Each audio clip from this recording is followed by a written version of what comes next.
Hello friends, good evening, नमस्कार। आप सभी बच्चों का रोजगार विद पूनम चैनल पे स्वागत है। कैसे हो मेरे प्यारे बच्चों? कैसे आप लोग? पढ़ाई चल रही है आप लोगों की? है उम्मीद है अच्छे हो गए, अपनी पढ़ाई बहुत अच्छे से आप लोग कर रहे होगे, क्योंकि अब आपका एग्जाम पास में आ गया है ना। ज़्यादा दिन नहीं है, तो खूब पढ़ते रहना। लगातार जो बच्चा मेहनत करेगा वो जरूर सीईटी में अच्छा स्कोर करेगा, ठीक है।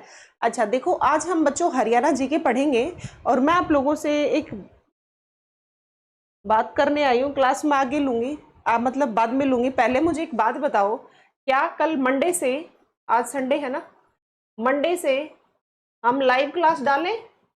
लाइव लाइव लें क्लास 8 बजे? क्या सभी एग्री हो? क्योंकि उसमें ना फिर आप लोगों के अभी एग्जाम पास में आ गया है, तो आपको मैं तरीके भी बताती रहूंगी कि आपको कैसे पढ़ना है। जो भी आपके डाउट्स रहेंगे, क्वेरी रहेंगी, वो भी मैं आपको सोल्व करा पाऊँ। तो मैं कोशिश ये कर रही हूँ कि मैं अब आप लोगों से लाइव रूबरू हो जाती हूँ, है ना, एग्जाम तक। तो आप सभी कमेंट्स में बताना कि क्या अब हमें डेली 8 बजे लाइव क्लास लेनी चाहिए। अगर आप सभी बच्चे जुड़ोगे तो मैं डेली 100% लाइव क्लास लूंगी, ठीक है, मंडे से, मतलब कल से। तो सभी बच्चे कमेंट में डाल देना कि हमें लाइव लेना चाहिए, या मतलब सभी बच्चे जुड़ोगे या नहीं।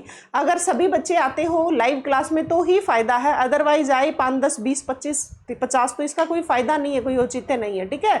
अगर आप ज्यादा बच्चे कल से लाइव जुड़ोगे तो कल से शाम को 8 बजे सभी बच्चों की लाइव क्लास रहेगी।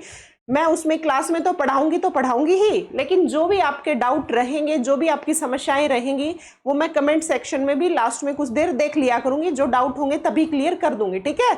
चलो आओ बच्चों, पढ़ना शुरू करते हैं। और ये बात आप देख लेना, टाइम वेस्ट नहीं करते, एग्जाम है अपना पास में, तो इसका रिप्लाई दे देना आप। 8 बजे क्या सभी बच्चे लाइव आएंगे? अगर लाइव आएंगे तो फिर अपनी क्लास कल से, मंडे से एग्जाम तक डेली लाइव क्लास होगी।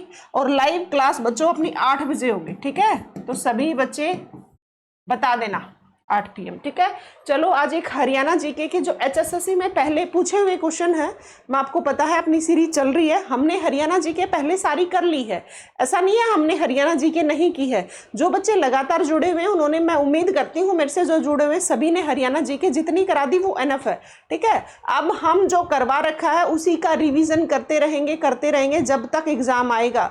और यही स्ट्रेटर्जी होती है, यही तरीका होता है पढ़ने का। आपको सिलेबस निकालना होता है, सारा निकलने के बाद आपको सारी रिवीजन करनी होती है, और वही हम कर रहे हैं। अगर हम इसी पैटर्न से, यही पैटर्न फॉलो करते रहे या इसी पैटर्न से चलते रहे तो अच्छा स्कोर हम डेफिनेटली ले लेंगे। आपको डेली पढ़ना पड़ेगा, ठीक है। कल जब क्लास लूंगी मैं 8 बजे, सभी को जुड़ना है, समस्याएं हो वो पूछ लेना, और बाकी क्लास अपनी रहेगी, ठीक है। आपकी हरियाणा जीके की रहेगी हफ्ते में 4 से 5 दिन। 1-2 दिन मेरी कोशिश रहेगी मैं हिंदी की या फिर अदर सब्जेक्ट की क्लासेस कराती रहूं, ठीक है। हरियाणा जीके बच्चों 25 नंबर की आएगी, तो थोड़ा सा ज्यादा हमें ध्यान देने की जरूरत है। हम चाह ये रहे हैं कि अगर हम लगातार ऐसे ही पढ़ते रहे तो 25 में से 23 से 24 नंबर आप स्कोर कर पाओ, ठीक है। चलो आओ बच्चों, पढ़ना शुरू करते हैं। पहला क्वेश्चन, बगैर टाइम वेस्ट करते हुए आओ फटाफट। हरियाणा राज्य का सबसे बड़ा पशु मेला किस जिले में लगता है?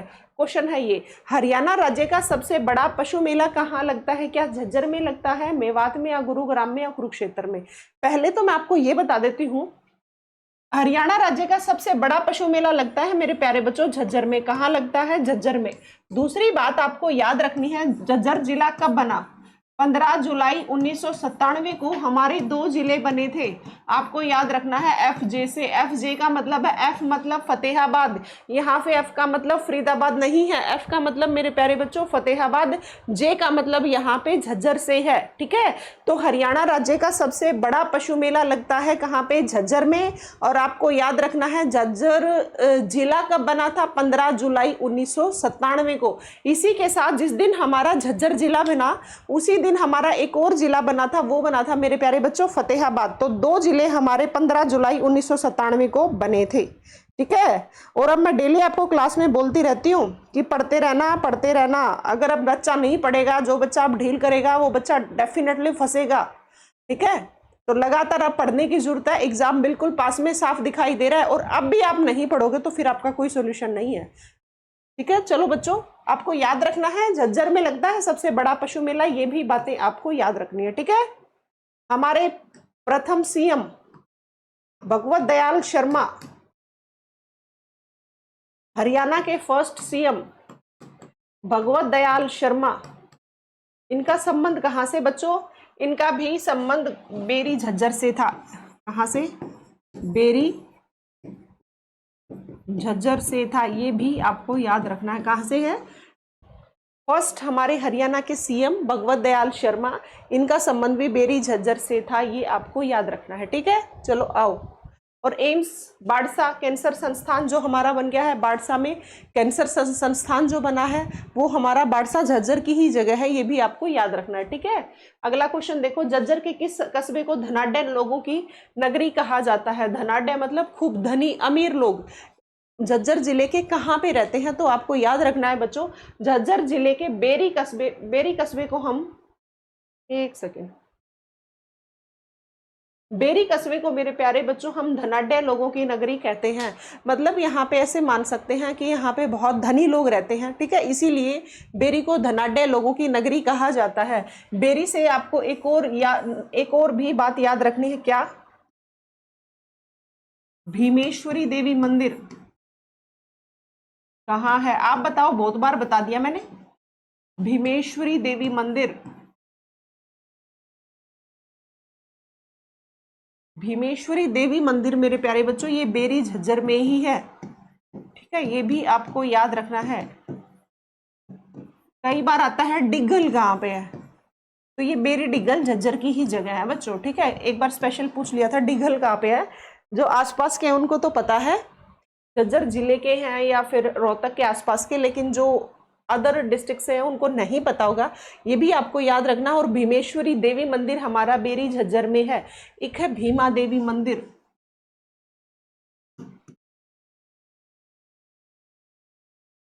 भीमा देवी मंदिर पंचकुला में है आपका, ठीक है।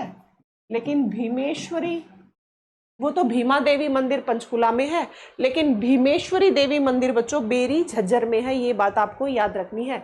और धनाढ्य लोगों की नगरी कौन सी है? बेरी कस्बा है धनाढ्य लोगों की नगरी। भीमा देवी मंदिर पंचकुला का, भीमेश्वरी देवी मंदिर बेरी, भीमेश्वरी देवी मंदिर बेरी झज्जर, धनाढ्य लोगों की नगरी भी बेरी है। ये भी आपको याद रखना है, ठीक है बच्चों।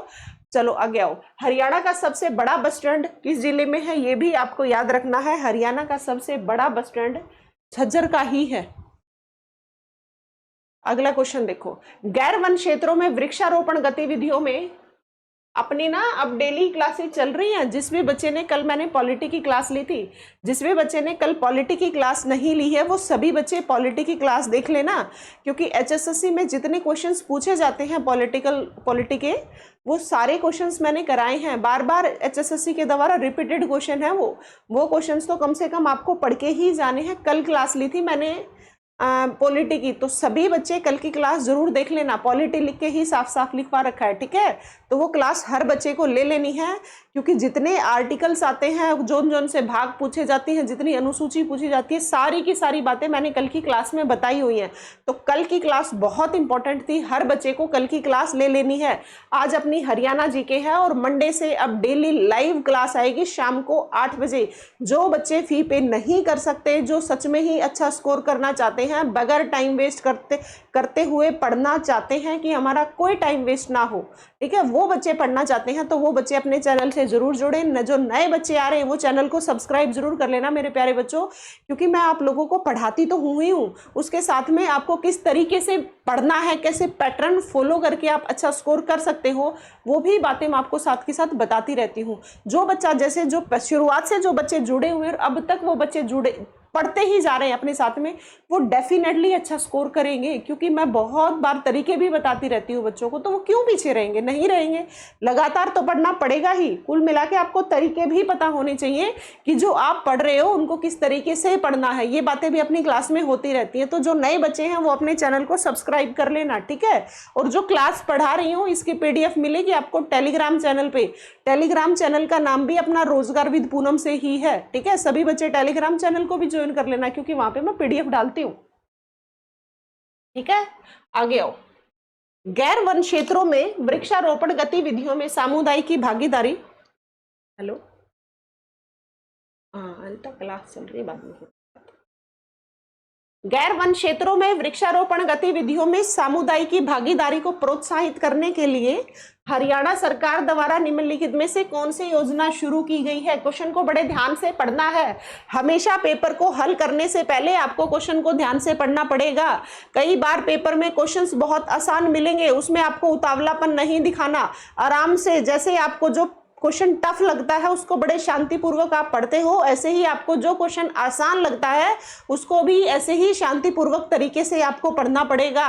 तब जाके आप वो जो आसान लगता है उसको आप सही कर पाओगे। बहुत बच्चे ये कहते हैं कि आते हुए क्वेश्चन गलत हो गए, वो यही कारण है। आते हुए क्वेश्चन गलत होने का मतलब है कि उनमें उत्साह इतना हो जाता है कि हाँ मुझे ये क्वेश्चन आता है, और आते हुए क्वेश्चन गलत करते हैं। इसीलिए आपको बहुत अच्छी बात है, बहुत अच्छी तैयारी है, लेकिन जब आप पेपर को हल करते हो, क्वेश्चन को हल करते हो, सबसे पहले क्वेश्चन को बड़े ध्यानपूर्वक पढ़ो। और फिर भी आपको समझ नहीं आता है तो एक बार थोड़ी सी और शांति बना के एक बार फिर से पढ़ देना। 70% सॉल्यूशन तो आपका वहीं हो जाएगा। ऐसा पेपर में नहीं करना। आपको क्वेश्चन नहीं आता, पेपर में आया नहीं, अगले पे भाग ली ABCD लगा के, ना, थोड़ा सा रुकना मेरे प्यारे बच्चों, उसको एक बार फिर से ध्यानपूर्वक पढ़ना, फिर उस क्वेश्चन को ध्यान से देख के और फिर आपको ये हल करके अगले पे बढ़ना है। ठीक है, और टाइम वेस्ट हो रहा है, टाइम वेस्ट हो रहा है, जल्दी करें जल्दी करें। पेपर में ऐसा किसी बच्चे को नहीं करना। गैर वन क्षेत्रों में वृक्षारोपण गतिविधियों में सामुदायिक भागीदारी को प्रोत्साहित करने के लिए हरियाणा सरकार द्वारा कौन सी निम्नलिखित में से योजना शुरू की गई थी। देखो, आपको याद रखना है, गैर वन क्षेत्रों में मतलब कुछ एरिया तो है ही कि यहाँ पे आपको वन लगाने ही लगाने हैं, जो एरिया नहीं है उन पे भी आपको वन लगाने हैं। जैसे आपने देखा होगा रोड के आसपास में इधर भी पेड़ है, इधर भी पेड़ है, और पेड़ों पे जो नंबरिंग की जाती है वो इसीलिए, और वो गैर वन क्षेत्र है। वो जो योजना चलाई थी उसका नाम क्या है, क्वेश्चन है हमारा ये। क्या वन मित्र है या वन वीर है या वन साथी है। ठीक है, आपको याद रखना है मेरे प्यारे बच्चों, ये है इस योजना का नाम है वन मित्र। क्या नाम है, वन मित्र योजना का नाम है। याद रखना, ये क्वेश्चन 2-3 बार पूछा गया है, आगे भी पूछा जा सकता है। किसी भी बच्चे से गलती ना हो उसके लिए ध्यान से देख लो। गैर वन क्षेत्रों में वृक्षारोपण गतिविधियों में सामुदायिक भागीदारी को प्रोत्साहित करने के लिए हरियाणा सरकार द्वारा वन मित्र योजना चलाई गई थी, याद रखना। ठीक है, एक प्राणवायु देवता पेंशन भी थी।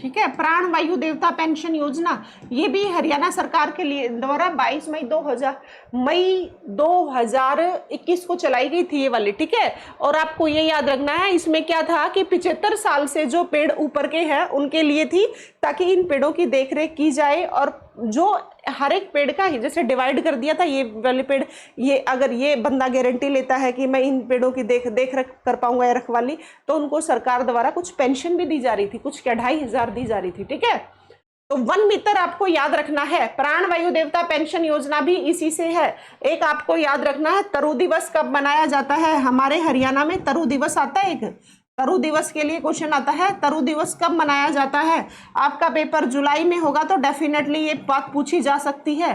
तरु दिवस मेरे प्यारे बच्चों 15 जुलाई को हर बार सरकार बनाती है। तरु दिवस 15 जुलाई को मनाया जाता है, ये बात भी आपको याद रखनी होगी। आ रही है बातें समझ। चलो अब आगे,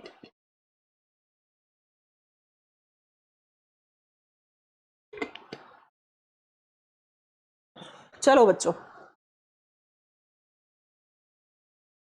नवाब नूर सम्मद खान हरियाणा के किस क्षेत्र के नवाब थे। आपको पता है नवाब के बारे में हम बहुत पढ़ते रहते हैं। नवाब पटौदी से संबंधित हमने पढ़ा है, मंसूर अली खां पटौदी, जिनका कि संबंध पटौदी से ही था। पटौदी गुरुग्राम से, पटौदी इनका परिवार खानदान था, तो इसीलिए पटौदी के नाम से जाना जाता है। ऐसे ही नवाब नूर सम्मद खान थे। नूर सम्मद खान मेरे प्यारे बच्चों सिरसा से थे, ये आपको याद रखना है। शाश्वत ऋषि के नाम पे, राजा सारस के नाम पे सिरसा, गायें सबसे ज्यादा सिरसा में होती हैं, कपास सबसे ज्यादा सिरसा में होती है, गेहूं सबसे ज्यादा सिरसा में होती है, एरिया में सबसे बड़ा हमारा सिरसा ही है। ये बातें आपको याद रखनी है। तारा बाबा की कुटिया सिरसा में ही है। जो ये अपना राम रहीम वाला था सच्चा सौदा डेरा, वो भी आपके सिरसा से ही था, संबंध उनका भी। ठीक है, तो सिरसा से क्या क्या बात याद की आपने, एरिया, कितना 4277 स्क्वायर किलोमीटर है। अच्छा, कपास में सबसे नंबर 1 सिरसा, गेहूं में नंबर 1 सिरसा, और सिट्रस फ्रूट खट्टे फलों में सबसे नंबर 1 सिरसा। कपास में नंबर 1 सिरसा, गेहूं में नंबर 1 सिरसा, एरिया में सबसे ज्यादा सिरसा का, खट्टे फल सबसे ज्यादा सिरसा में, गाय सबसे ज्यादा सिरसा में। अच्छा, आपको एक और बात याद रखनी है, SCDLU चौधरी देवीलाल यूनिवर्सिटी कहाँ पे है? ये मेरे प्यारे बच्चों सिरसा में है। कब बनी थी? 2003 में। ये बात भी आपको याद रखनी है, ठीक है। चलो अब मैं आगे। नवाब नूर सम्मद खां का संबंध सिरसा से है। एरिया सिरसा का 4277 स्क्वायर किलोमीटर है। खट्टे फल सबसे ज्यादा सिरसा में, गाय सबसे ज्यादा गेहूं, CDLU 2003 में, खट्टे फल, ये सारी बातें सिरसा से आप याद रखोगे, ऐसी मैं उम्मीद करती हूँ। याद ना हो तो एक बार क्लास लेने के बाद ये PDF डाली जाएगी टेलीग्राम चैनल पे, वहां से आप देख लेना, ठीक है। क्या देख लेना? क्लास देख लेना। क्लास देख लोगे आप, एक बार क्वेश्चंस को सबको पढ़ोगे तो याद हो जाएंगे। एक बार क्लास ले लोगे फिर PDF से पढ़ लोगे, फिर दिक्कत नहीं आएगी, ठीक है। और पेपर तक खूब दबा के खूब मेहनत करते रहना। जिंदगी बार बार मौके नहीं देती, ऐसे ही मैं हमेशा बोलती हूँ। आपको ये पढ़ाई का भी मौका बार बार नहीं मिलेगा। पेरेंट्स आपको कब तक पढ़ाते रहेंगे? आप जब मेहनत कर रहे हो तो एक बार में ही जम के मेहनत करो। कोई किसी से कमजोर नहीं है, कोई भी ऐसा बच्चा नहीं है जिसका दिमाग कम चलता हो, जिसका थोड़ा सा ऐसे लगता है कि मुझे लेट याद होते हैं। कोई बात नहीं, आप एक बच्चा नॉर्मल साधारण बच्चा 3 बार याद करता है, तो आप चौथी बार याद कर दोगे तो उसके बराबर हो जाओगे। अगर 5वीं बार और उससे ज्यादा पढ़ दोगे तो उससे आगे निकल जाओगे, है ना। यही तरीका है पढ़ने का, और हर बच्चे को ये फॉलो करना पड़ेगा। कोई भी बच्चा, आधे बच्चे तो ये कहते हैं मैम जीके याद नहीं होती, किसी को भी नहीं होती। अब हरियाणा जीके किसी ने बचपन से थोड़ी पढ़ी थी, किसी ने भी नहीं पढ़ी। इन चीजों को बार बार पढ़ते रहोगे तो आप डेफिनेटली सब चीजों को याद कर पाओगे। अब बहुत बच्चे अपने से ऐसे जुड़े हुए हैं जो स्टार्टिंग से हरियाणा जीके की क्लास ले रहे हैं। हरियाणा जीके हमने एक बार पूरी कर ली है, यूट्यूब पे ही की और कहीं नहीं कर रहे। यूट्यूब पे पूरी हरियाणा जीके कर ली है। अब मैं आप लोगों को रिवाइज करा रही हूँ, तो जब मैं आपको रिवाइज करा रही हूं तो क्या ये चीजें ठीक नहीं हो रही? बिल्कुल ठीक हो रही है। जैसे अब मैंने बताया था खट्टे फल, गाय, गेहूं सबसे ज्यादा, कपास, जो बच्चे लगातार जुड़े हुए हैं उन बच्चों की रिवीजन हो रही है। वो बच्चे साथ के साथ मैं उम्मीद करती हूँ बता भी रहे होंगे, उनको आते भी होंगे ये बातें। यही तरीका होता है पढ़ने का। मैं आपको बोलती तो हूँ हमेशा एक चीज को बार बार पढ़ो, हो जाएगी याद। हरियाणा को कौन सा जिला टेक्सटाइल सिटी के नाम से जाना जाता है? बताओ, हरियाणा का ऐसा कौन सा जिला है जिसे टेक्सटाइल के नाम से जानते हैं? आपको याद रखना है, क्या कुरुक्षेत्र है, अंबाला है, जींद है या पानीपत है? मेरे प्यारे बच्चों, टेक्सटाइल सिटी हमारी पानीपत है। कौन सी है टेक्सटाइल सिटी? पानीपत। पानीपत को हम वीवर सिटी भी बोलते हैं, बुनकरों की नगरी।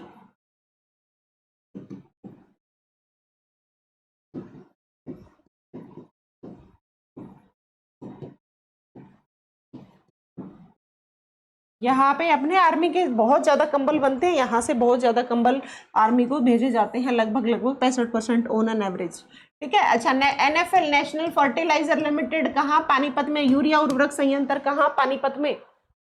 पानीपत में पहली लड़ाई, दूसरी लड़ाई, तीसरी लड़ाई सारी पानीपत में है, आपको याद होंगी। अच्छा, काबुली बेगम मस्जिद, काबुली बेगम नहीं, काबुली बाग मस्जिद कहाँ पे है? वो भी आपकी पानीपत में है, पेपर में आती है। हाली दरगाह कहाँ पे है? पानीपत में है। इब्राहिम लोदी का मकबरा कहाँ है? वो भी मेरे प्यारे बच्चों पानीपत में ही है। इब्राहिम लोदी का मकबरा।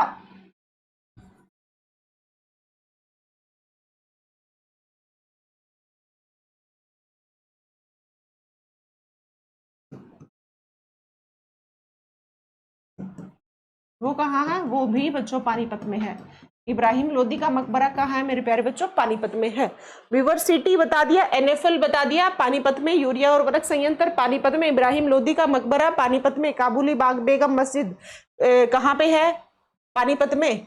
हाली दरगाह कहाँ है? हाली दरगाह भी मेरे प्यारे बच्चों पानीपत में है। हाली दरगाह भी कहाँ पे है? पानीपत में है। और कल से अपनी लाइव 8 बजे क्लास रहेगी, सभी बच्चे जुड़ना, ठीक है।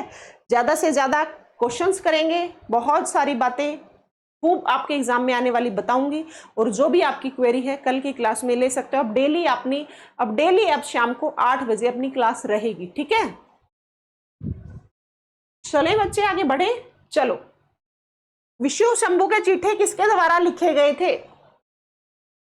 क्वेश्चन है ये, आपको याद रखना है। शिव शंभू के चिट्ठे लिखे गए थे बच्चों बाल मुकुंद गुप्त के द्वारा। किसके द्वारा? बाल मुकुंद गुप्त के द्वारा। एक उर्दू साहित्यकार थे, आपको याद रखना है। चिट्ठे, चिड़े नहीं है, चिट्ठे। शिव शंभू के चिट्ठे ऐसे है ये।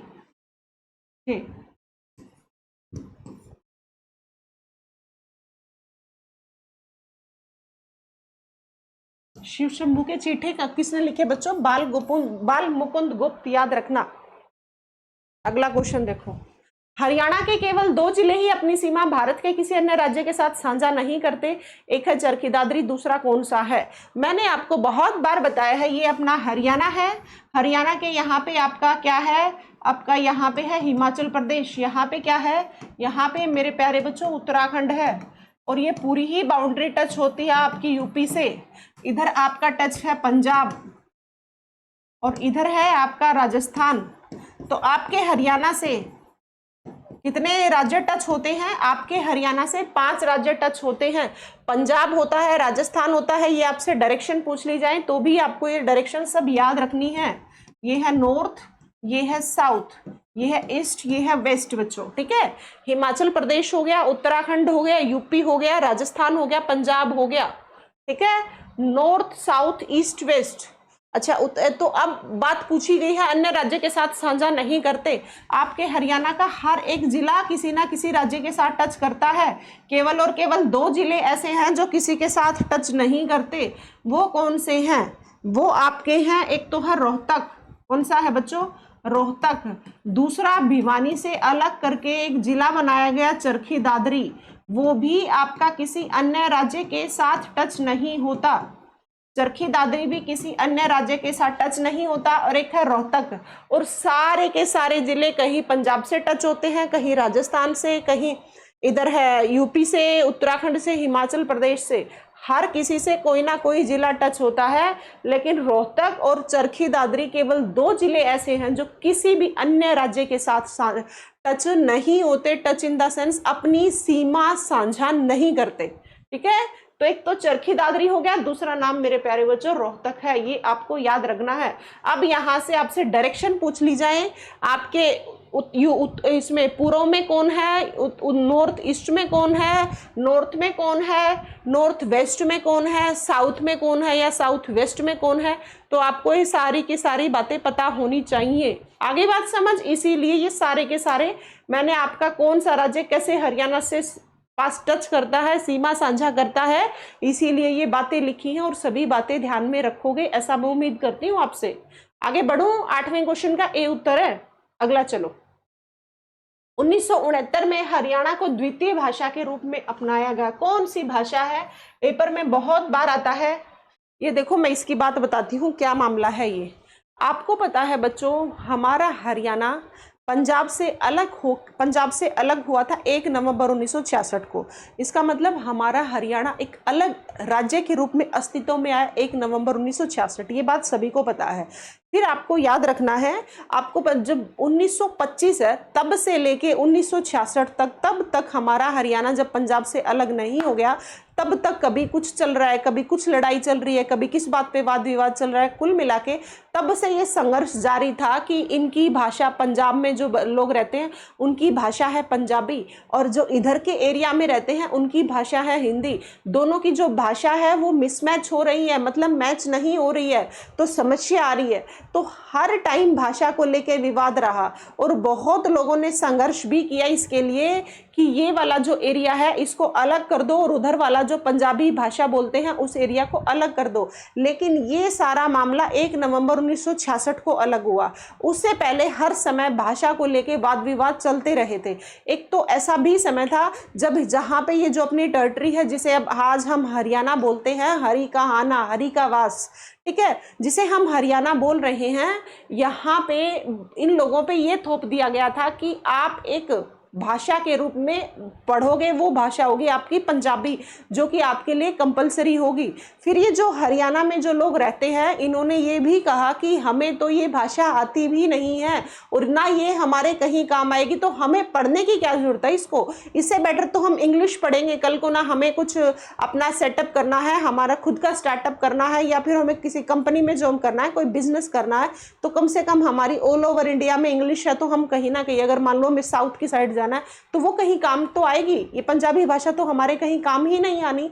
इसीलिए ये वाद विवाद हर समय चलता रहा था और इस वाद विवाद के चक्कर में ही हमारा हरियाणा, भाषा के कारण ही हमारा हरियाणा पंजाब से अलग होके 1 नवंबर 1966 को बन गया था। अब बात ये आती है कि 1969 में हमने द्वितीय भाषा के रूप में कौन सी भाषा अपनाई। पहली तो हमारी हिंदी होगी, बिल्कुल सही है। अब हम, आपको पता है हरियाणा पंजाब से टच होता है, तो भाषा तो क्या होनी चाहिए थी, पंजाबी होनी चाहिए थी। लेकिन अभी मैंने ये कहानी बताई आपको कि एक कारण था कि हर टाइम भाषा को के विवाद थे, जो ये भाषा को लेके विवाद चल रहे थे, इसके कारण हमने पंजाबी को अपनी द्वितीय भाषा नहीं बनाई। तो फिर हमने क्या बनाई, बेतुकी, जिसका कि हमारे आसपास में कोई संबंध नहीं है। कहाँ हमारा, अगर मैं इंडिया की बात करूं, कहाँ हमारा हरियाणा और कहाँ तमिलनाडु की भाषा, तमिल को हमने द्वितीय भाषा अपना लिया। लेकिन इतनी लड़ाई झगड़े के बाद हमने सोचा कि मुश्किल से तो इनसे अलग हुए, हम दोबारा से पंजाबी को अपनी द्वितीय भाषा के रूप में नहीं अपनाएंगे। इसीलिए हमने, जिसका कोई लॉजिक नहीं था कि हम द्वितीय भाषा तमिल को अपनाएं, लेकिन फिर भी हरियाणा वासियों ने अपनी द्वितीय भाषा तमिल को अपनाया। अब पेपर में यही आता है, द्वितीय भाषा के रूप में किसको अपनाया, द्वितीय भाषा के रूप में मेरे प्यारे बच्चों हमने तमिल को अपनाया। कब अपनाया द्वितीय भाषा को, हमने 1969 में। और किसका कार्यकाल था, ये था बच्चों बंसीलाल का। ये सभी बातें आपको याद रखनी है। किसके कार्यकाल में बच्चों, बंसीलाल के कार्यकाल में हमने क्या अपनाया, द्वितीय भाषा तमिल को अपनाया। ये आपको बातें याद रखनी है। उम्मीद करती हूँ हमने तमिल भाषा को द्वितीय भाषा के रूप में क्यों अपनाया, ये बात अब आपको समझ आ गई होगी, है ना। कब अपनाया, 1969 में तमिल को हरियाणा की द्वितीय भाषा के रूप में अपनाने का कारण उम्मीद करती हूँ पता लग गया होगा। उस टाइम सीएम कौन थे, उस टाइम सीएम बंसीलाल थे। हम पंजाबी को अपनाना ही नहीं चाहते थे।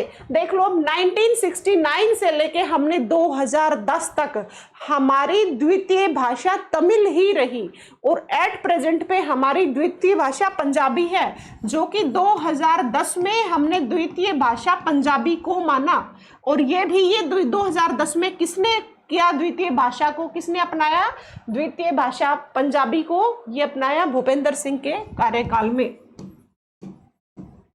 जो हाल फिलहाल में विपक्ष के नेता हैं भूपेंद्र सिंह हुड्डा। इनका कार्यकाल था 2004 से 14 तक। भूपेंद्र सिंह हुड्डा का कार्यकाल था मेरे प्यारे बच्चों 2004 से 2014 तक, मतलब 10 साल तक। ठीक है, आपको याद रखना है 1969 से लेके 2000 तक हमारी द्वितीय भाषा तमिल ही रही। फिर हमने 2010 में अपनी द्वितीय भाषा पंजाबी को अपनाया। 2010 में जब अपनाया उस टाइम सीएम कौन थे हमारे, उस टाइम हमारे भूपेंद्र सिंह हुड्डा सीएम थे, जो एट प्रेजेंट पे हाल फिलहाल में विपक्ष के नेता हैं। स्ट्रॉन्ग विपक्ष है अब हाल फिलहाल में हमारे हरियाणा में, विपक्ष के नेता भूपेंद्र सिंह हुड्डा, जिनका की कार्यकाल 2004 से 14 तक रहा था। ठीक है, बढ़ू मैं आगे। चलो बच्चों, इसका उत्तर क्या हो गया, 9 का उत्तर है डी। चलो अगला क्वेश्चन देखो, मारकंडा नदी कहां से निकलती है। आपको याद रखना है बच्चों, मारकंडा नदी ये आपका हरियाणा है, यहां आपका जिला है अंबाला, और ऊपर ये है आपकी शिवालिक की पहाड़ियां। ठीक है, शिवालिक की पहाड़ियां। एक गुड़िया ने पूछा था मैम शिवालिक की पहाड़ियों से रिलेटेड, पता नहीं क्या क्वेश्चन था, मुझे दिमाग में नहीं आ रहा, लेकिन शिवालिक की पहाड़ियों का था।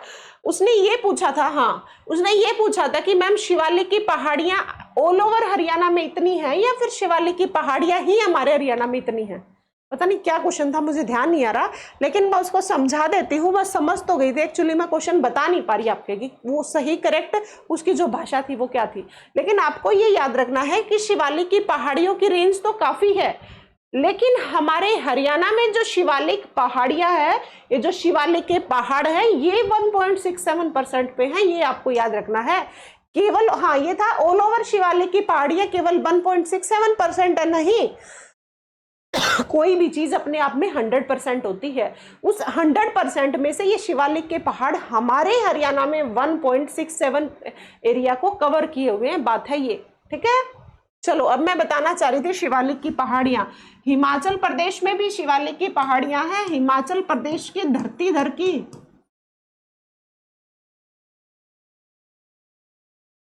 हिमाचल प्रदेश के धरतीधर नामक पहाड़ी से ये निकलती है क्या, मारकंडा नदी, और आपके अंबाला में प्रवेश करती है।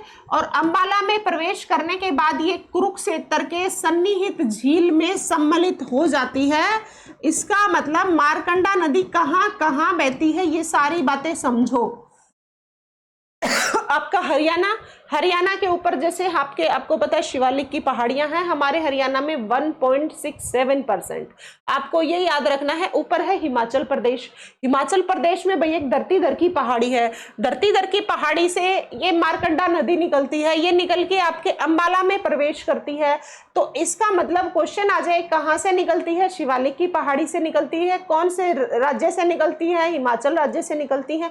पहाड़ी का नाम बता दिया मैंने। कौन सी नदी का जिक्र कर रही हूं, मैं कर रही हूं मारकंडा नदी का। ये जब आ जाती है मारकंडा नदी यहाँ पे, तो ये एंटर कहाँ पे करती है, ये एंटर करती है मेरे प्यारे बच्चों अंबाला में। कहाँ से करती है, अंबाला में एंटर करती है। अंबाला के बाद ये कुरुक्षेत्र में आती है। कुरुक्षेत्र में एक झील है सन्निहित झील, और ये मारकंडा आके किस में मिल जाती है, सन्निहित झील में सम्मिलित हो जाती है। ये बात आपको याद रखनी है। मारकंडा से जितने पूछे जाने वाले क्वेश्चन हैं, इससे बाहर कुछ नहीं पूछते, ये सारी बातें आपको याद रखनी है। अब क्वेश्चन ये है मारकंडा नदी कहाँ से निकलती है, ये मेरे प्यारे बच्चों शिवालिक की पहाड़ियों से निकलती है। ये तो बन गई एक बात। आपसे यहाँ पे ये भी पूछा जा सकता था कि मारकंडा नदी हरियाणा में कहाँ से प्रवेश करती है।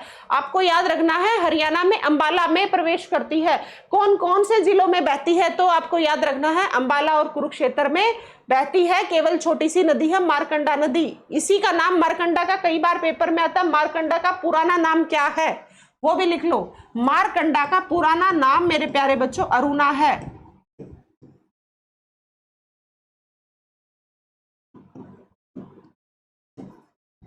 प्राचीन नाम पूछ लिया जाए मारकंडा का तो क्या है, अरुणा। क्या है, अरुणा। ये आपको याद रखना है। मारकंडा का प्राचीन नाम अरुणा है, ये आपको याद रखना है, ठीक है। सारी मारकंडा से आने वाली बातें हो गई हैं, और इनसे बाहर मारकंडा नदी से कुछ भी नहीं पूछा। ये सारी बातें याद रखना।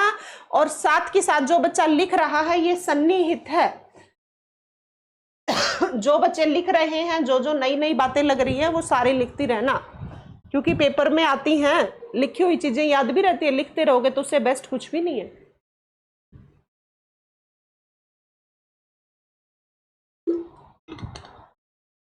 बढ़ू मैं आगे। जो बच्चे नए आ रहे हैं अपने चैनल को सब्सक्राइब कर लेना बच्चों। पेपर तक बहुत अच्छा कंटेंट प्रोवाइड कराऊंगी। लगातार पढ़ते रहोगे तो अच्छा स्कोर कर पाओगे, और बातों को मानना भी पड़ेगा, ठीक है। आराम से पढ़ते रहना है, बिना टेंशन के पढ़ा करो। जितना बिना टेंशन के पढ़ोगे अच्छा स्कोर करोगे। हाई पेपर आ गया, हाई पेपर आ गया, इस बर्डन में पढ़ोगे तो अच्छा स्कोर नहीं कर पाओगे। कोई बात नहीं, पेपर ही आया है, बस पेपर ही है, उससे ज्यादा कुछ भी नहीं है। बस ऐसे सोच के आराम से शांतिपूर्वक जितना अपने दिमाग को शांत रख के पढ़ोगे उतना ही ज्यादा चीजें याद होंगी। याद रखना ये बात, ठीक है। अच्छा स्कोर करने के लिए अपने आप को, दिमाग को हमेशा शांत रखो। कौन क्या कह रहा है ऐसे ही कहते रहेंगे। ऐसा मत मानो कि आपकी जॉब लग जाएगी उसके बाद में नहीं कहेंगे, उसके बाद में भी ऐसे ही चलती रहनी है। ये जिंदगी को तो ऐसे ही चलेगी। बस हम अपनी जिंदगी की लड़ाई लड़ रहे हैं हाल फिलहाल में, हम अपनी जिंदगी का संघर्ष कर रहे हैं। कल को ना हम फाइनेंशियली स्टेबल हो गए तो हमें कोई कुछ कहने वाला नहीं है। सुनाना तो हर किसी को, या कमेंट, ये सब तो जिंदगी भर चलनी है। बस अब फिर हमें इन चीजों से फर्क नहीं पड़ेगा, ठीक है। जब कमेंट मार देते हैं कि इतनी उम्र होगी, या हर टाइम बैठा ही रहता है, कब सिलेक्शन होगा या कब ठीक है ना, बैठी रहती है, ये सब चीज़ों से फिर हमें कोई फर्क नहीं पड़ता। ये और अपनी ज़िंदगी संवर जाती है, इसलिए हमारा संघर्ष जारी है। बस ये सोच के पढ़ते रहो। कौन क्या कहता है क्या नहीं, एक बात सोच के भी देखो। कोई कुछ कह रहा है तो वो क्या बिगाड़ लेगा आपका। मान लो कह दिया, क्या बिगाड़ सकता, वो कुछ भी तो नहीं, कह दिया, क्या फर्क पड़ता है, बोलते रहेंगे। और सच्चाई तो ये है, जो बच्चा ईमानदारी से पढ़ रहा होगा उनसे बोलने वालों के लिए, उनकी बातें सुनने के लिए टाइम ही नहीं होगा हाल फिलहाल में, ठीक है, इन चीजों को थोड़ा सा इग्नोर करके पढ़ते रहो।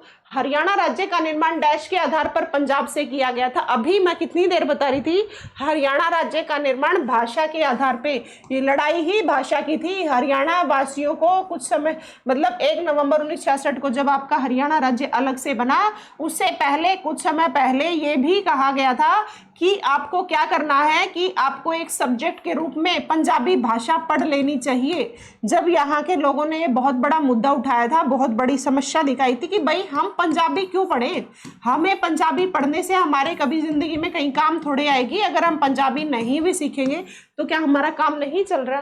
तो इसीलिए ये हरियाणा राज्य का निर्माण पंजाबी भाषा के आधार पे पंजाब से किया गया था। ठीक है, भाषा के आधार पे, पंजाबी भाषा का तो ये वाद विवाद था। चलो बच्चों, बाकी ये सच्चाई है, पंजाब के लोग नाइस बहुत होते हैं, नेचर वाइज, बोलने में, हर चीज में। चलो बच्चों, हरियाणा और पंजाब की सीमाओं को विभाजित और निर्धारित करने के लिए किस आयोग की स्थापना की गई थी? आपको मैं बता दूं, हरियाणा और पंजाब की सीमाओं को विभाजित करने के लिए आपको पता है पूरा एक पंजाब था, पंजाब से कट करके हरियाणा बना, इधर हरियाणा बना दिया, इधर ही बनाया था, हरियाणा बना दिया गया। हरियाणा को 35% मान लो या 34.34 है, इतना मान लो, और ये कितना हो गया 65%। इसका मतलब आज भी पंजाब का एरिया हमारे हरियाणा से बड़ा है, ये बात तो है सच्चाई। ठीक है, अब ये पंजाब की सीमाओं को विभाजित करना है कि कौन सी सीमा में कौन सा गांव पंजाब में जाएगा, कौन सा हरियाणा में, कौन सा पंजाब में, कौन सा हरियाणा में। इस चीज के लिए विभाजित करने के लिए किस आयोग की स्थापना की गई थी? ये मेरे प्यारे बच्चों आयोग की गई थी, शाह आयोग की। किस आयोग की गई थी, कौन सा आयोग बनाया गया था ये सीमाएं अलग करने के लिए? शाह आयोग। और शाह आयोग का पूरा नाम है जेसी शाह। तो जेसी शाह, और इसको आप बोल देते हो शाह आयोग।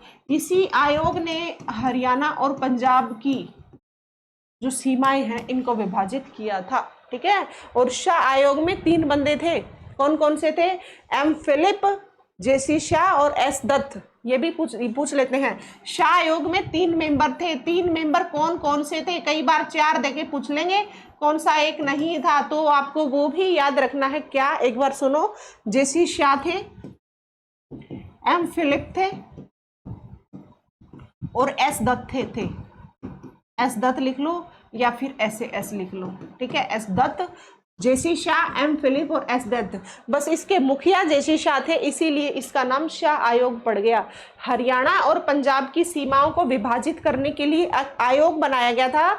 ये कौन थे? ये तीनों मेंबर ये कोर्ट के चीफ जस्टिस थे, क्योंकि इनको ये दिया गया था कार्य। और ये आपको शाह आयोग इसलिए दिया जाता है क्योंकि मुख्य जेसी शाह थे, लेकिन ये 3 मेंबर थे, तो तीनों कई बार क्वेश्चन में दे देते हैं कि कौन सा एक नहीं था। तो आपको याद रखने हैं, ये तीनों याद रखने हैं, जो अलग से नाम दे दे वही आप याद रखोगे कि भाई ये नहीं था। तो कौन कौन से थे? एक थे मेरे प्यारे बच्चों जेसी शाह, एक थे एम फिलिप और एक थे एस दत्त। आगे बात समझिए, तीनों नाम लिख लो, फटाफट लिखो।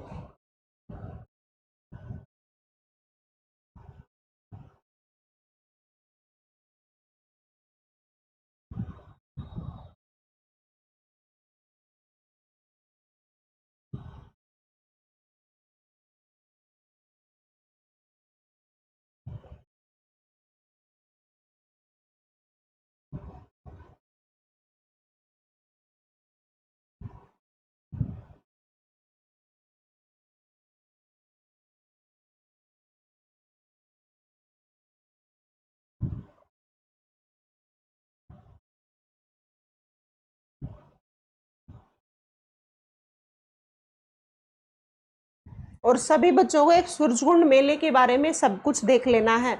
2025 में सूरजकुंड मेला कब से कब तक, जैसे 7 फरवरी से 23 फरवरी तक, क्या इसकी थीम थी? हस्तशिल्प, सांस्कृतिक विरासत, हथकरघा, सब कुछ। ठीक है,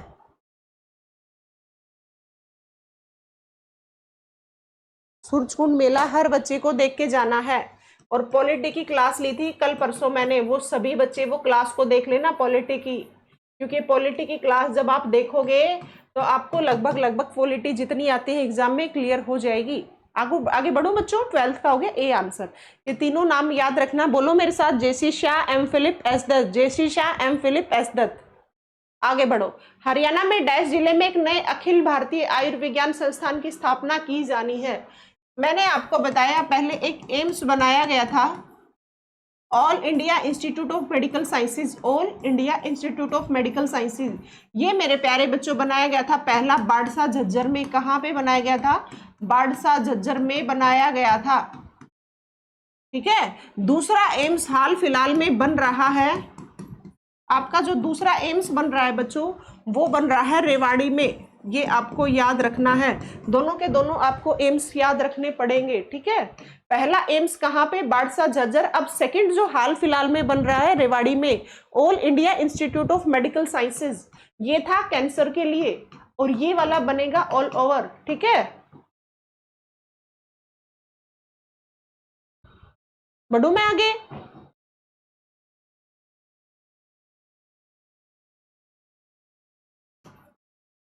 तो 13 का क्या उत्तर हो गया? ए हो गया। चलो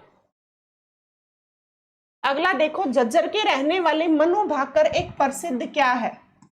क्वेश्चन ये है मनु भाकर। सबसे पहले तो आपको ये याद रखना है मनु भाकर के बारे में, कहां से संबंध है? मनु भाकर का संबंध झज्जर से है। ये इंपॉर्टेंट है, अपने आप में बहुत बड़ी हस्ती है, इनसे क्वेश्चन बार बार आएंगे। आपने पीछे देखा होगा निशानेबाजी में मनु भाकर का परफॉर्मेंस, ये कौन बनेगा करोड़पति में भी आई थी। तो झज्जर की रहने वाली मनु भाकर का संबंध है खेल निशानेबाज से। कहां से है? खेल निशानेबाज से, ये आपको याद रखना है। ठीक है। झज्जर की रहने वाली मनु भाकर एक प्रसिद्ध क्या है? खेल निशानेबाज है। मनु भाकर झज्जर से हैं, निशानेबाजी इनका खेल है। तीनों बातें याद रखनी है, पूछी जा सकती हैं। आगे चलो। हरियाणा के एक प्रसिद्ध कवि और विनोदी हैं, हाँ इसके बारे में आपको याद रखना है। हरियाणा के हैं, ये हैं मेरे प्यारे बच्चों सुरेंद्र शर्मा। इनको हास्य कवि भी बोला जाता है, सुरेंद्र शर्मा को। ठीक है। प्रसिद्ध कवि और विनोदी का संबंध मतलब हंसमुख प्रवृत्ति के।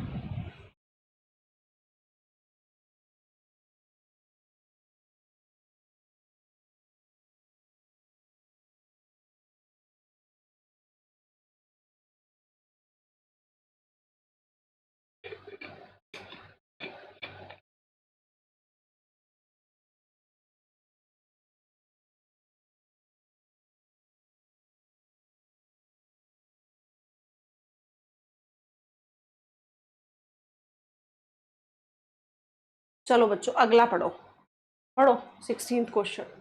स्वतंत्रता आंदोलन के दौरान किसने रोहतक से उर्दू और हिंदी में हरियाणा तिलक नामक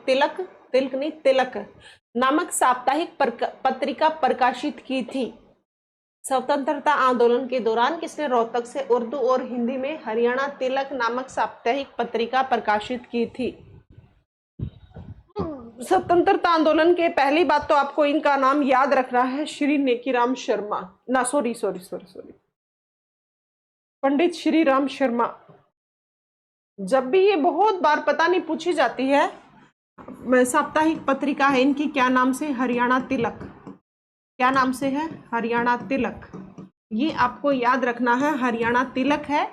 और ये स्वतंत्रता किसने उर्दू और हिंदी में लिखा था? हरियाणा तिलक श्री राम शर्मा ने। ऐसे याद रख लेना, श्री राम शर्मा को तिलक हुआ था, ये याद हो जाएगा, ये कई बार आती है पेपर में। ठीक है, याद रखना क्या हुआ था? श्री राम शर्मा को तिलक।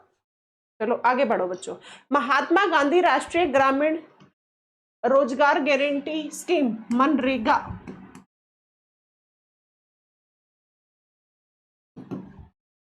मनरेगा के बारे में पूछा जा रहा है। महात्मा गांधी नेशनल रोजगार गारंटी, ठीक है, मनरेगा के बारे में है, पूछा गया है कि मनरेगा, ये जो महात्मा गांधी राष्ट्रीय ग्रामीण रोजगार गारंटी स्कीम कब शुरू हुई थी? और आपको याद रखना है ये मेरे प्यारे बच्चों 2006 में हुई थी। कब हुई थी? 2006 में। ठीक है, मनरेगा कब शुरू हुई थी? 2006। ये डेट याद रखनी है, ये कई बार पूछी गई है डेट मनरेगा के बारे में। चलो आगे चलो। अगर अगला देखो, पथराला बांध यमुनानगर नदी पर बनाया गया। यमुनानगर में किस नदी पर बनाया गया है? आपको याद रखना है पथराला बांध बच्चों सोम नदी पर, सोम नदी पर। 3 पथराला, बूढ़ी गंगा बनाए गए हैं। पथराला बांध है, पथराला बांध बच्चों सोम नदी पे है। सोम नदी एक छोटी सी नदी है जो यमुना नगर में बहती है। मारकंडा का पुराना नाम अरुणा है। टांगरी आपके हरियाणा में बहती है और कालका में प्रवेश करती है।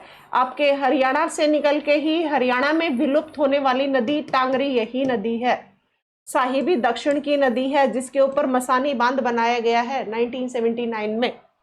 साहिबी दक्षिण की नदी है। सोम एक छोटी सी नदी है यमुनानगर की जिसके ऊपर पथराला बांध बनाया गया है। टांगरी नदी एक ऐसी नदी है, सारे आने वाले क्वेश्चन बता रही हूँ, टांगरी नदी एक ऐसी नदी है जो हरियाणा में ही प्रवेश करती है, नहीं सॉरी, हरियाणा में से ही उद्गम और हरियाणा में ही विलुप्त हो जाती है, वो केवल और केवल टांगरी है। मारकंडा का पुराना नाम अभी बता दिया मैंने, और बहुत सारी अभी थोड़ी देर पहले मारकंडा से संबंधित सारी बातें मैंने बताई भी थी। ठीक है,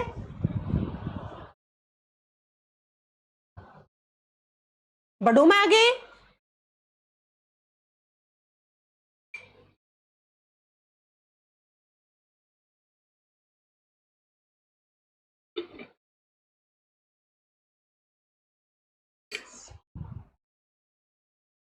चलो बच्चों, सभी बातें समझ तो आ रही होंगी ना, याद तो हो रहा है ना सब कुछ? ऐसा तो नहीं है कि मैं अपने आप को पढ़ा रही हूं। पढ़ते रहना, थोड़ा सा ध्यान रखना, ध्यान पूर्वक बैठ के शांति से समझ रहे होगे ना तो सारी की सारी बातें आपको समझ आ जाएंगी और समझनी भी पड़ेंगी। और अब है ना, जैसे सीटी का पेपर सी के लिए बैक टू बैक है ना, अब जो पीछे समस्या आ रही थी ना सरल पोर्टल वाली, मेरे प्यारे बच्चों, अब अपना ये जो पोर्टल है, ये जो ओपन हो ग्रुप डी के लिए, उससे पहले अपनी सारे डॉक्यूमेंट्स कंप्लीट कर लेना। फिर वही समस्या आएगी, फिर कहोगे मैम ये सरल पोर्टल नहीं चल रहा, मेरी ये सर्टिफिकेट का सर्टिफिकेट नहीं बना, ये नहीं बना, वो नहीं बना। सारी चीज़ें अब अपनी प्रिपेयर रखना। क्या नाम है, ये डोमिसाइल वाली समस्या आ रही थी बच्चों को, सर्टिफिकेट वाली, अब सही से साइट चल रही है सभी मेरे प्यारे बच्चों। अब समय रहते सारी चीज़ें, सारे डॉक्यूमेंट्स अपने तैयार करवा लो। आपका करेक्शन पोर्टल भी ओपन होना चाहिए और जल्दी ही होगा, उसके लिए भी प्रिपेयर रहना। 2-4 दिन मिले और कहीं आपको पता ही नहीं चले और फिर बाद में लिखोगे मैम मुझे पता ही नहीं चला, सिर्फ 3 दिन का समय मिला। तो बच्चों, पढ़ने के लिए आपको अवेयर तो रहना पड़ेगा। ठीक है, अगर आप मेहनत कर रहे हो तो थोड़ा सा हाल फिलहाल में क्या चल रहा है, कब करेक्शन पोर्टल ओपन हो रहा है, कब ये चीज आ रही है, इन चीजों पे भी आपको ध्यान रखना पड़ेगा। भारत में मेहंदी का सबसे बड़ा निर्यातक कौन है? आपको याद रखना है, भारत में सबसे बड़ा निर्यातक मेहंदी का हमारे हरियाणा का फरीदाबाद है। क्या है बच्चों? फरीदाबाद, जिसे हम औद्योगिक नगरी बोलते हैं, वो है हमारा फरीदाबाद।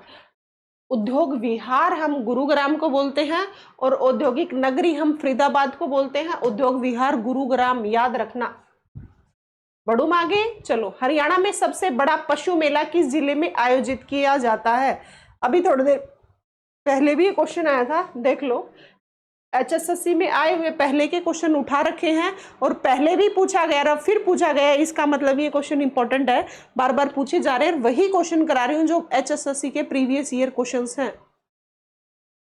अगला क्वेश्चन देखो, भारत की पहली CNG ट्रेन हरियाणा के रोहतक और डैश के बीच में चली थी। CNG, compressed natural gas. ये बच्चों भारत की पहली CNG ट्रेन हरियाणा के रोहतक और डैश के बीच चली थी। आपको याद रखना है, हरियाणा की पहली CNG ट्रेन हरियाणा के रोहतक और रेवाड़ी के बीच चली थी, ये याद रखना।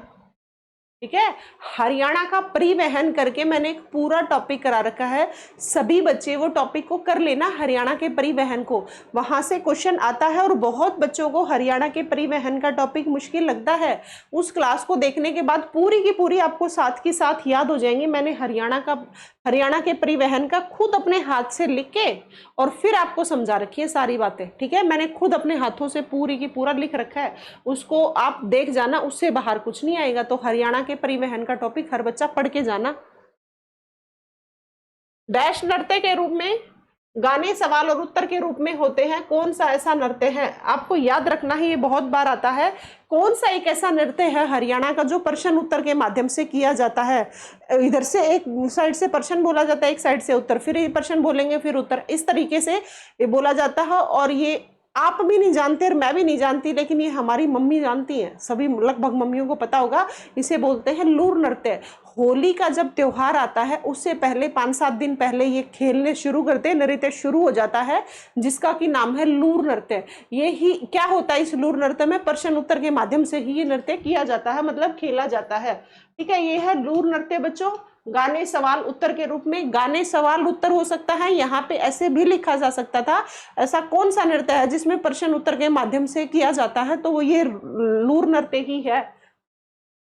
रासलीला, रासलीला आपको याद रखनी है, जो हमारा हरियाणा है, दक्षिण के जितने भी हैं, जिसमें आता है फरीदाबाद, गुरुग्राम, महेंद्रगढ़, पलवल, मेवात, नूह जिसे हम बोलते हैं, इन सब में क्या है, रासलीला नृत्य किया जाता है। और फाग आपको पता है, इसके होली के उस पे होली फाग जो हम खेलते हैं होली के समय पे किया जाता है। और झूमर हमारे हरियाणा का नृत्य है ही, है ना, जैसे राजस्थान का घूमर है। चलो मैं आगे, चलो बच्चों अगला क्वेश्चन पढ़ो। हरियाणा के किस मेले को कारीगरों का कुंभ कहा जाता है? अभी मैंने बताया सूरजकुंड मेला, मैंने बताया है आपको पूरी की पूरी सूरजकुंड मेले की क्लास हर बच्चे को देख के जानी है। मैं यहाँ पे नहीं बताऊंगी सूरजकुंड मेले के बारे में, जिसकी की शुरुआत 7 फरवरी से, अब की बार 2025 की 7 फरवरी से 23 फरवरी तक, अब की बार ये सूरजकुंड का मेला लगा था 7 फरवरी से 23 फरवरी तक।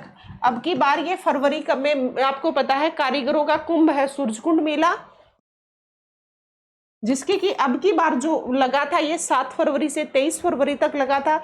मैंने पूरा करा रखा है, इसकी थीम क्या है सूरजकुंड मेले की, कब सबसे पहले शुरू हुआ था, कब थीम स्टेट बनी थी, कब थीम कंट्री बनी थी, ये क्लास पूरी हर बच्चे को लेके जानी है, क्योंकि यहाँ से क्वेश्चन आता है। 2024 में इसकी थीम क्या थी, 2025 में इसकी थीम क्या थी, 2024 में कौन सा थीम स्टेट, थीम कंट्री, ऐसे ही 2025 में कौन सा थीम स्टेट, थीम कंट्री, ये सारी बातें आपको याद करके जानी है।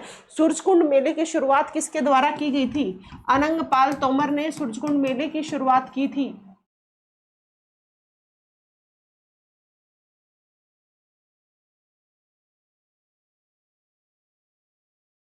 ठीक है, आनंद पाल तोमर ने क्या किया था, सूरजकुंड मेले की शुरुआत की थी, ये भी आपको याद रखना है। बढ़ू मैं आगे। आनंद पाल तोमर सूरजकुंड मेला कब शुरुआत, कब थीम स्टेट कंट्री सारी करा रखी है, वो कर लेना। कारीगरों का कुंभ कहा जाता है बच्चों सूरजकुंड मेला, कई बार आता है। सूरजकुंड मेला किस माह में लगता है, तो ये हमेशा फरवरी माह में लगता है। कभी एक आधी बार शुरुआत ही आखिरी में होगी फरवरी की, तो एंड तो फिर मार्च में होना ही है, वो एक अलग बात है। चलो मैं आगे, चलो बच्चों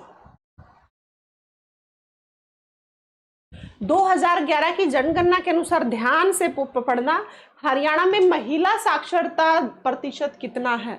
महिलाओं की पूछी है और इसका उत्तर दो, मैंने पिछली क्लास में बताया हुआ इसके बारे में। बताओ बच्चों, इसका उत्तर बताओ। और जो भी बच्चे अपने चैनल से नए जुड़ रहे हैं वो सभी चैनल को सब्सक्राइब कर लेना भाई, बेल आइकन को प्रेस कर लेना, ताकि आपके पास क्लास कितनी आ रही है उनकी नोटिफिकेशन आती रहे, कौन सी आ रही है, किस टाइम पे आ रही है।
सॉरी बच्चों, 1 मिनट, थोड़ा सा माइक में गड़बड़ आ गई थी, थोड़ा सा माइक चेंज करना पड़ गया था, इसलिए थोड़ा सा 1 मिनट के लिए सॉरी। देखो पढ़ो, पूछा गया है हरियाणा 2011 की जनगणना के अनुसार। आपको पता है 2021 में हमारी जनगणना होनी थी, नहीं हुई ड्यू टू पेंडेमिक कोरोना जो आ गया था उसकी वजह से। अब हमारी जो सेंसेशन जिसे हम जनगणना बोलते हैं वो 2031 में होगी। हर 10 वर्ष में जनगणना होती है, अब की बार नहीं हुई, कारण मैंने आपको बता दिया है। अब हमारी जनगणना 2031 में होगी, तब तक हम यही जनगणना पढ़ते आ रहे हैं। वैसे अभी डेटा आंकड़े जो हमारे हैं बहुत सारे चेंज हो गए हैं, लेकिन जो सही जनगणना हुई थी अभी तो सिर्फ आइडियाज लगाए जा रहे हैं कि इतनी बढ़ गई होगी, इतने लड़के ज्यादा हो गए, इतनी लड़कियां, लेकिन अभी कंफर्म्ड कुछ भी नहीं है। ठीक है, तो अभी जितनी चीजें पूछी जाती हैं 2011 की जनगणना के अनुसार पूछी जाती हैं। आपको याद रखना है 2011 की जनगणना के अनुसार बच्चों हमारी कुल साक्षरता दर ऑल ओवर, जिसमें मेल फीमेल कुल साक्षरता दर मेरे प्यारे बच्चों 75% है। कितनी है? 75% कुल साक्षरता दर है। अगर मैं बात करूं कि कितनी महिलाएं पढ़ी लिखी हैं, तो आपको याद रखना है बच्चों महिलाएं हैं 66% पढ़ी लिखी। कितनी है महिलाएं? 66% पढ़ी लिखी। और मैं बात करूं पुरुष कितने पढ़े लिखे हैं, वो है मेरे प्यारे बच्चों 84% पढ़े लिखे। अब आप कैसे याद करोगे? आपको याद रखना है हमारी साक्षरता दर, कुल साक्षरता दर कितनी है? 75% है। और फिर आपको महिलाएं कितनी पढ़ी लिखी हैं? 66%। मतलब 75 में से कितने? 9 क्या है? ये कम है, और 9 ये क्या है? ज्यादा है। इस तरीके से आपको याद रखना है। ठीक है, पुरुष इतने ज्यादा पढ़े लिखे हैं, महिलाएं 75 ऑल ओवर की इतनी कम पढ़ी लिखी हैं। अब आपसे पेपर में पूछ लिया जाए ऑल ओवर महिला साक्षरता दर हरियाणा की कितनी है, तो वो 66% है। इसका उत्तर तो सी है। कुल साक्षरता दर पूछ ली जाए तो आपको याद रखोगे 75% है। पुरुष पूछ लिए जाए तो 84% है। अब 2-3 क्वेश्चन और साथ के साथ याद रखना, पेपर में ये पूछ लिया जाता है कि पुरुष की बात आ गई, फिर पेपर में ये पूछा जाता है कि हरियाणा में सबसे ज्यादा पढ़े लिखे पुरुष कहाँ के हैं। वो आप याद रखोगे बच्चों, सबसे ज्यादा पढ़े लिखे पुरुष जो हैं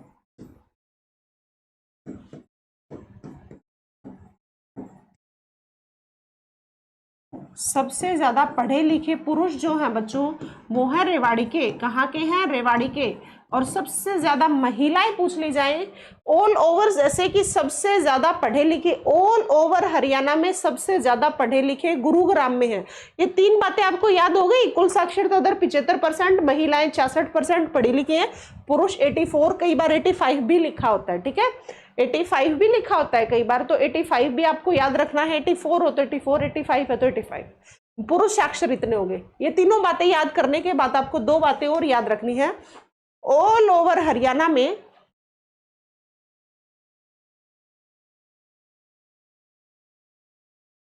अच्छा क्वेश्चन ही उड़ा दिया, चलो कोई बात नहीं।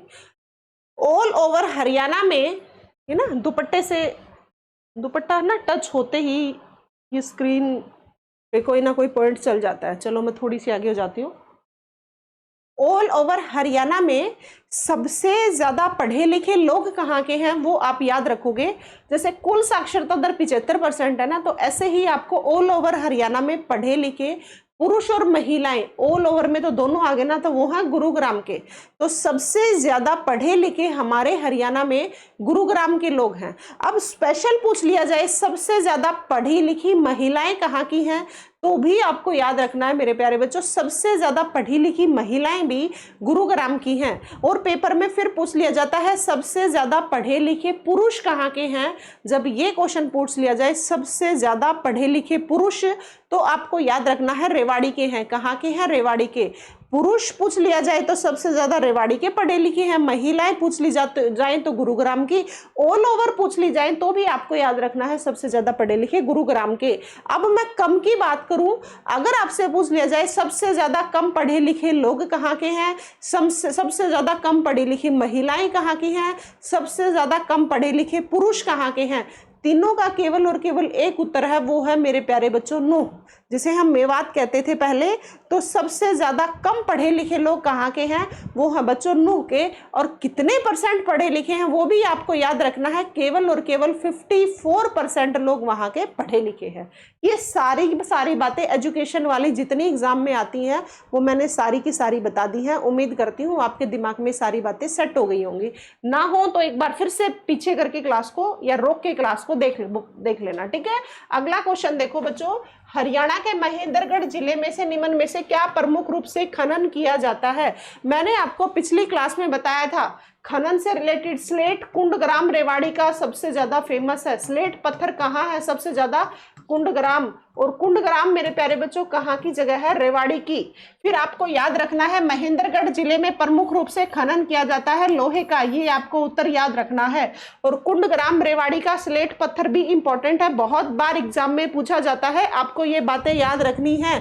जो बच्चे लगातार पढ़ रहे हैं ये बातें सारी रिपीटेड हो रही है, सारी की सारी बच्चों में बातें करा चुकी हूँ। अब जिस बच्चे ने सारी हरियाणा जीके कर रखी है तो ये सोच के मत क्लास छोड़ देना कि सारी हो गई है। जब तक एग्जाम हो लगातार जितना पढ़ाऊं जितनी सारी, एक तो आपकी रिवीजन हो जाएगी, कुछ बातें जो बची हैं तो कुछ नई नई निकल के आएंगी, वो भी आपका मतलब कुछ भी ना छूटे, इसके लिए आप लगातार क्लास लेते रहना, ठीक है। चलो आगे बढ़ो। हरियाणा की उत्तरी सीमा पर डैश और डैश स्थित है। देखो मैं कितनी बारी हरियाणा का मैप बनाती हूं, और ये है डायरेक्शंस, ये है नॉर्थ, ये है साउथ, ये है ईस्ट, ये है वेस्ट। यहां पे बच्चों क्या है, यहां पे आपका एक तो है हिमाचल प्रदेश और इधर ही आपका क्या है पंजाब। तो उत्तर में कौन कौन से हुए, अब है पंजाब और हिमाचल प्रदेश। इधर आपका राजस्थान है, नॉर्थ ईस्ट में आपका उत्तराखंड है, और इधर आप पूरा डिवाइड होते, हरियाणा को अलग एक यमुना नदी करती है, और इधर आपका क्या है यूपी है, पूर्व में आपके यूपी है। पूछा गया है उत्तरी सीमा, आपको याद रखना है पंजाब और हिमाचल प्रदेश में स्थित है। क्या, पंजाब और हिमाचल प्रदेश हरियाणा की उत्तरी सीमा पर कौन कौन से स्थित है, एक पंजाब और एक हिमाचल प्रदेश, दोनों के दोनों आपको याद रखने हैं। तो हरियाणा की उत्तरी सीमा पर कौन कौन है मेरे प्यारे बच्चों, पंजाब और हिमाचल प्रदेश। मैं बढ़ूं आगे, चलो बच्चों, इसका उत्तर हो गया। चलो आगे चलो। निम्नलिखित में से कौन सा हरियाणा का पारंपरिक पोशाक का हिस्सा नहीं है। हरियाणा की ऐसी कौन सा ऑप्शन है जो हमारे हरियाणा की वो पोशाक नहीं है, पढ़ो और मेरे को उत्तर बताओ। ये सभी जानते हो आप इसको, सभी जो पोशाक सुन रखी है वो हमारे हरियाणा की है, जो नहीं सुन रखी वो हमारे हरियाणा की नहीं है। बताओ बच्चों।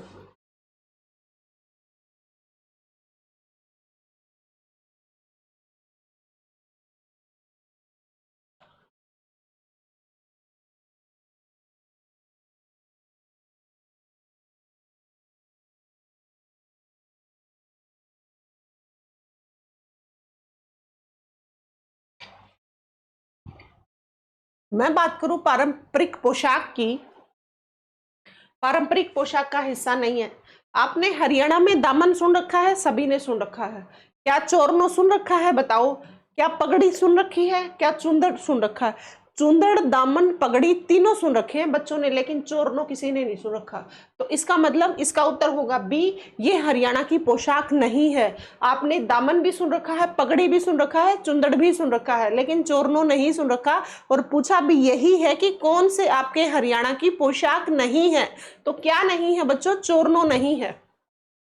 अगला क्वेश्चन देखो, वीर शिकारगढ़ वन्य जीव अभ्यारण्य कहाँ स्थित है। वीर शिकारगढ़ वन्य जीव अभ्यारण्य मेरे प्यारे बच्चों आपको याद रखना है पंचकुला में है, ठीक है। क्या है, पंचकुला में है। हमारे हरियाणा में सबसे अधिक जो वन वगैरह की बात करूं तो वो आपके पंचकुला में ही है। ऐसे याद रखना, वन है, वन में बहुत सारे शेर और जितने जानवर हैं वो हैं, उनका हम शिकार करने गए। वन सबसे ज्यादा कहाँ है, पंचकुला में। तो वीर शिकारगढ़ वन्य जीव अभ्यारण्य भी कहाँ पे है, पंचकुला में है, ठीक है। ये तरीका है, शिकार करते हैं, शिकार वहीं करेंगे ना जहाँ जंगल, या तो यमुनानगर में है या पंचकुला में है। तो यहाँ पंचकुला ऑप्शन, तो वीर शिकारगढ़, वीर लोग शिकार कर रहे हैं और वो वन में कर रहे हैं, और वन कहाँ है सबसे ज्यादा, पंचकुला। तो उत्तर क्या हो जाएगा, तो आप कैसे याद करोगे, वीर शिकारगढ़ वन्य जीव अभ्यारण्य क्या हुआ, पंचकुला में। अगला देखो, चिंकारा प्रजनन केंद्र कहाँ अवस्थित है। आपको याद रखना है चिंकारा प्रजनन केंद्र बच्चों कैरू भिवानी में है। कहाँ पे है, कैरू भिवानी में चिंकारा। कैरू भिवानी में है। एक चिंकारा को छोड़ के एक और आता है मोर एवं चिंकारा प्रजनन केंद्र, मोर व एवं लिख दो चाहे, मोर एवं चिंकारा प्रजनन केंद्र, ये कहाँ है?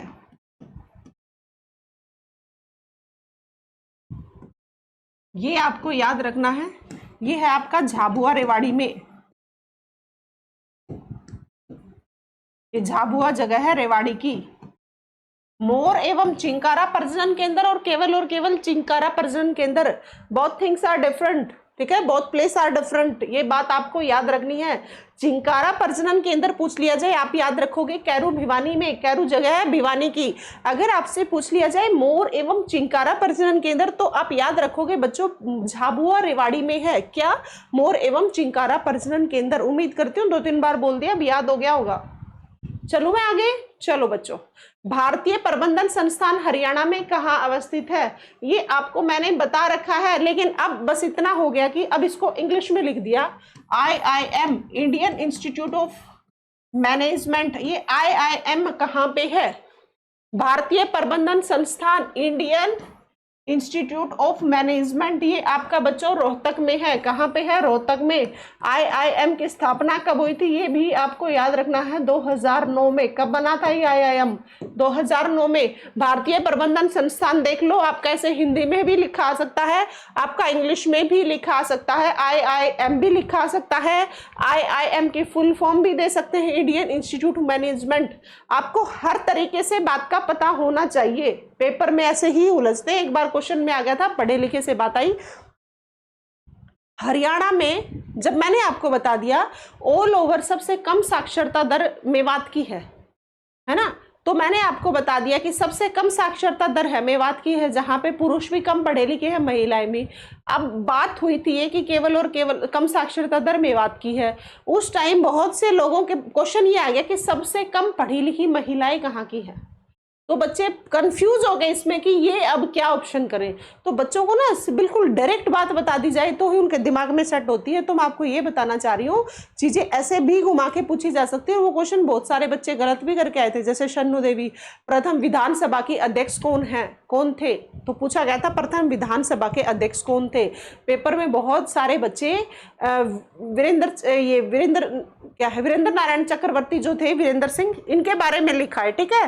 अब पूछा ये था कौन थे, प्रथम विधानसभा के अध्यक्ष थे। अब बहुत बच्चों ने कहा यहाँ पे थी नहीं लिखा। अरे भाई थी लिख देंगे तो अपने आप शन्नु देवी को टिक कर दोगे। जब आपसे पूछा जाए प्रथम विधानसभा के पुरुष अध्यक्ष, तब आप वीरेंद्र की बात करोगे, अदरवाइज तो आपको हमेशा प्रथम विधानसभा की अध्यक्ष शन्नु देवी ही याद रखना है। वो थी थोड़े ना लगाएंगे, वो तो आपको खुद को अंडरस्टैंडिंग लेवल इतना होना चाहिए, आपको समझ होनी चाहिए कि अब यहाँ पे मुझे उत्तर क्या टिक करना है। आ रही है बात समझ? चलो मैं आगे, चलो। राज्य के दो सबसे महत्वपूर्ण स्मारक हैं, राज्य के दो सबसे महत्वपूर्ण स्मारक हैं बच्चों, एक लाट और एक हुमायूं की मस्जिद है। तो पेपर में ये आता है, ये लाट और हुमायूं की मस्जिद कहाँ अवस्थित है? आपको याद रखना है, लाट और हुमायूं की मस्जिद मेरे प्यारे बच्चों फतेहाबाद में है। कहाँ पे है? फतेहाबाद में। एक पपीहा यहाँ पे वो है, पपीहा तो कैथल में है, कोयल वाला भी। एक यहाँ पे पुरानी हवेली है फतेहाबाद में, वो भी आपको याद रखना है। गोरखपुर संयंत्र आपको मैंने बताया हुआ है, 700 मेगावाट के 4 यूनिट लगेंगे 2800 मेगावाट में, ठीक है। 2800 मेगावाट का गोरखपुर का संयंत्र, ये भी बताया हुआ फतेहाबाद में है। और फतेहाबाद और झज्जर ही 2 जिले ऐसे हैं जो 15 जुलाई 1902 जिले दोनों एक दिन बने थे। वो कौन सी डेट थी? 15 जुलाई 1997, जिस दिन ये 2 जिले बने थे।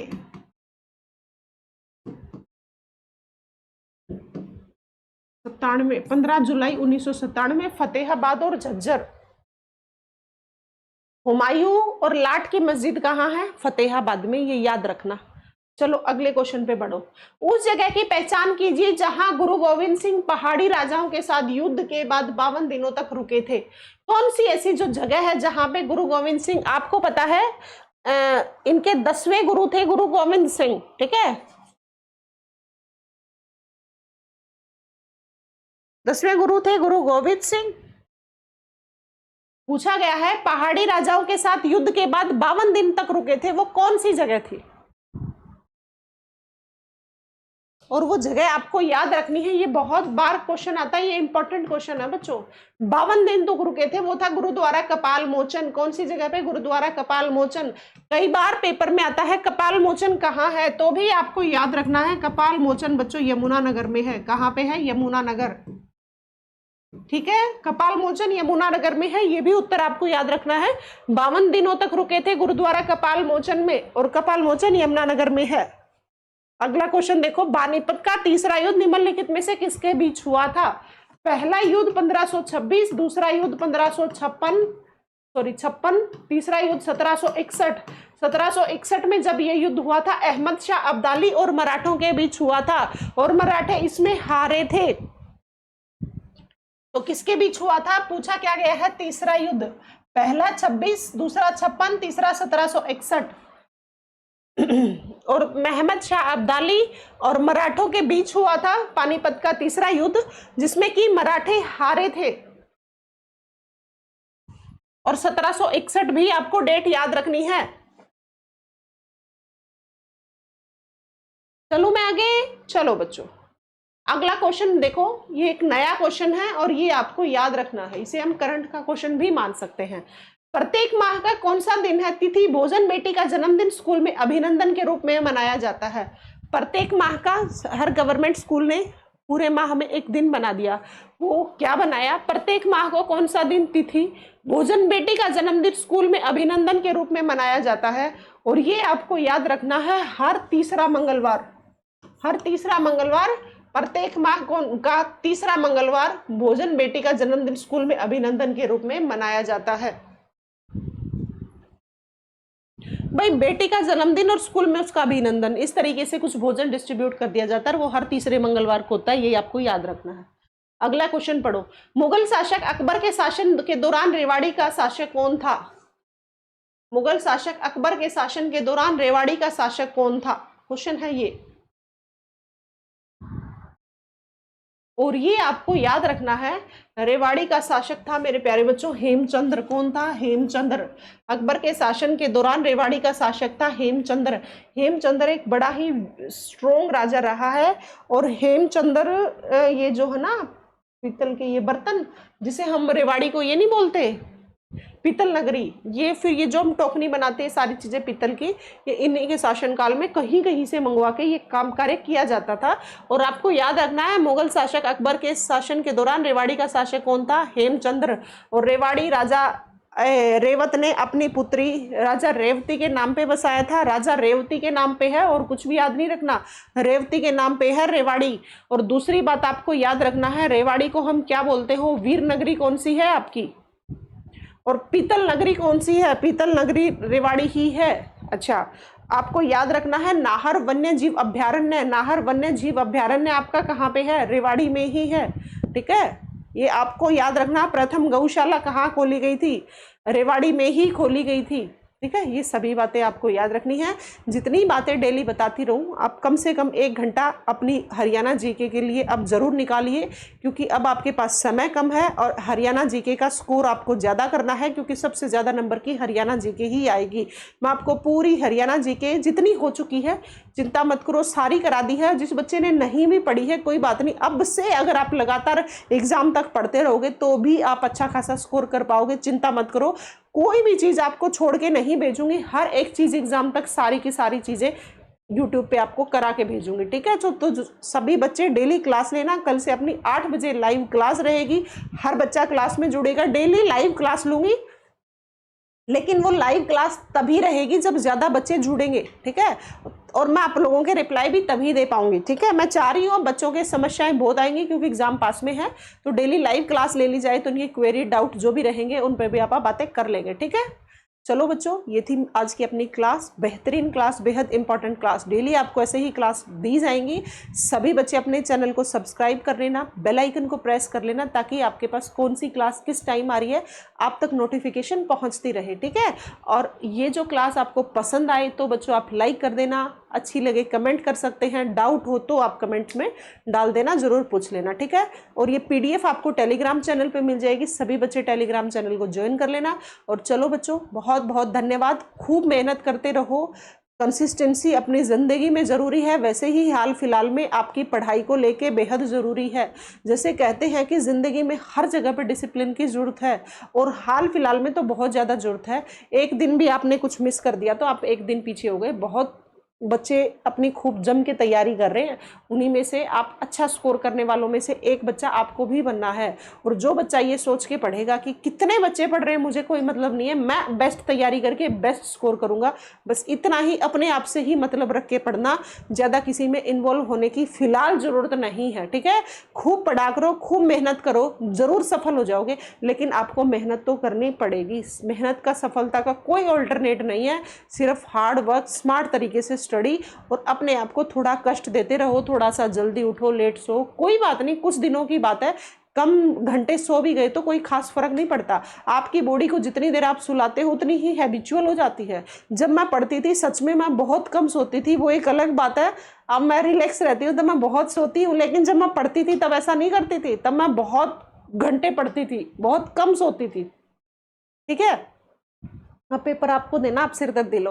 ठीक है, तो सभी बच्चे खूब पढ़ो, कोई बात नहीं, थोड़े दिनों की बात है, आप भी ऐसे ही फिर खूब सोना, लेकिन अभी ऐसा मत करना। ठीक है, तो सभी बच्चों से कह रही हूँ, किसी भी बच्चों को किसी अपने आस पड़ोस की, घर वालों की नेगेटिव बातों को ध्यान में ना रखते हुए उनको साइड करके बस पढ़ते रहना। आपको मतलब केवल और केवल हाल फिलहाल में अपने आप से होना चाहिए और अपनी बुक से होना चाहिए।